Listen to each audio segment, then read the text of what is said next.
Halo kawan-kawan, ya ini saya buat penjelasan mengenai drawdown karena ada yang bertanya mengenai drawdown. DD yang dianggap normal atau masih wajar berapa persen sih Pak? Nah itu pertanyaan, lupa saya apa persis ke saya yang di replay itu atau ke yang lain. Nah jadi saya tanggapin. Menurut saya, ya, menurut saya normal itu kan bisa subjektif, Mas. Nah, itu menurut siapa itu? Ya, menurut saya suhu. Nah, di awal sudah saya bilang itu. Di kalimat saya ini kan saya bilang menurut saya. Nah, berarti ya memang itu subjektif. Nah, kan gitu. Jadi, tapi saya tidak tahu apakah ada pemaknaan yang baku terhadap normal di dalam dunia forex. Ya, normalnya profit sekian. Apakah ada yang seperti itu? Ya. Jadi, menurut saya sih hanya menurut subjektif gitu, subjektif. Tapi subjektif itu tergantung siapa, itu bisa membedakan apa namanya bobot penilaian kita barangkali. Mungkin new buy yang sama sekali belum pengalaman dengan yang berpengalaman gitu ya, mungkin berbeda. Ada juga yang pengalaman nipu dengan yang pengalaman memang ya profit atau hidup dari trading ya, trading for living ya. Jadi ya terserah lah subjektifnya. Nah, itu yang menurut saya.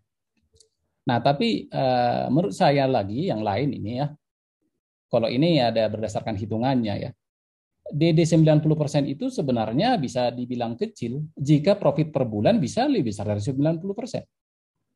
Karena kan DD itu drawdown. Nah, jadi seberapa besar maksimum dia turun atau ya floating untuk mendapatkan profit tertentu gitu. Nah, jadi jika karena itu akan sama aja ya ini ya. Karena itu akan sama aja dengan DD-nya 2% dengan profit lebih besar dari 2%. Oke, jadi kalau misalnya dibagi apa modalnya diperkecil atau lotnya diperkecil ya sama aja itu. Jadi 90% DD-nya tapi profitnya lebih besar dari 90%. Ya kalau kita nggak mau DD 90%, ya udah kecilin aja lotnya atau besarkan depositnya gitu ya. Nah, besarkan depositnya dengan lot tetap, maka itu akan tercapai nanti DD-nya ya 2%, profit lebih besar dari 2%. Jadi equity-nya saja yang diatur, yang dibesarin. Lot-nya bisa dikecilin. Nah, kemudian DD 2% itu juga bisa sangat besar. Itu bisa dianggap sangat besar jika profitnya hanya 0,5% per bulan gitu. Jadi karena itu 1:4 itu. Jadi membicarakan DD harus dengan profitnya juga. Gitu. Ya itu. Nah, jadi tidak bisa kita melihat hanya DD tanpa melihat profitnya. Seberapa besar risiko maksimal yang mungkin dicapai untuk memperoleh keuntungan tertentu. Nah, ini berdasarkan pengalaman membuat berbagai robot. Pengalaman apa? Membuat berbagai robot. Ya, ini bukan pengalaman trading ya, karena saya ya tidak tahu trading lah. Ya, maksudnya anggapan saya bahwa saya nggak tahu trading gitu. Nah, maka ya bukan hanya anggapan sih, memang sebenarnya saya nggak tahu trading, tahu buy sell gitu ya. Tapi ya bisa saya digolongkan bukan trader karena saya jarang sekali trading dan kalau trading pun saya lupakan order saya. Nah, maka rekomendasi saya tentang DD, loh kok bisa saya merekomendasikan? Ya karena berdasarkan pengalaman membuat robot, gitu ya. Berbagai robot. Karena kalau robot itu biasanya kan dites dan lain sebagainya lah gitu. Nah, jadi rekomendasi saya lah carilah DD yang lebih kecil dari profit bulanannya. Ini tetap secara rata-rata ya, jangan sebulan lihat. Harusnya setahun sih selalu lihat. Saya pernah juga kalau bicara profit itu harusnya sih setahun, jangan bilang bulan gitu ya. Nah, dan demikian juga DD-nya harus dilihat seperti itu. Gitu. Jadi misalnya DD 10%, ya, tapi profit setahun 120%, nah itu kan berarti berimbang itu ya. Kalau DD bulan ini 10%, tapi profit bulan ini 5%, ya lihat juga bulan depan 10% dengan 40% mungkin profitnya. Jadi ya dirata-ratakan. Oke, tadi ada yang bilang itu nggak mungkin ada DD lebih kecil dari profit. Jadi ya, oke, kita lihatlah ya dari profit bulanan.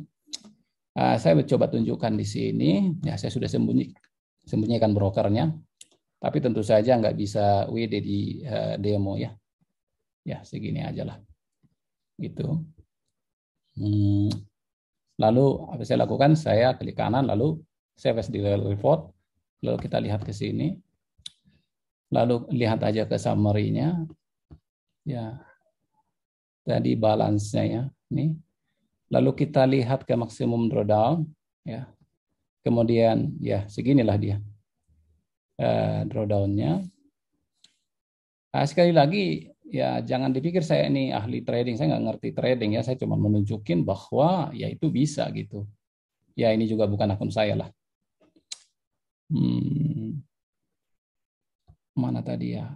Profit 500 drawdown-nya. Nah, kalau di sini kan berarti 5% doang sih. 500 nah kecil kan. DD-nya 3%, berarti lebih kecil DD dari profit.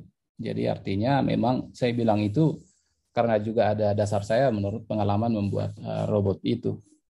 Ya terima pernyataan itu oke gitu ya. Kalau enggak ya terserah.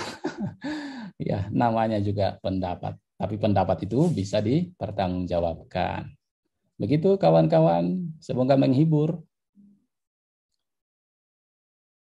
Oh ya, by the way, saya tidak menawarkan copy trade, saya nggak menawarkan robot, saya nggak punya lah. Saya ini cuman ini aja sih. Saya ngikut-ngikut aja trading, nggak ini saya nggak ngerti saya trading lah. Bisa dianggap saya nggak ngerti trading lah gitu. Kalau MKL mungkin membuat robot barangkali mungkin masih bisa saya bantu. Jadi ya begitu. Sekali lagi, semoga menghibur. Goodbye.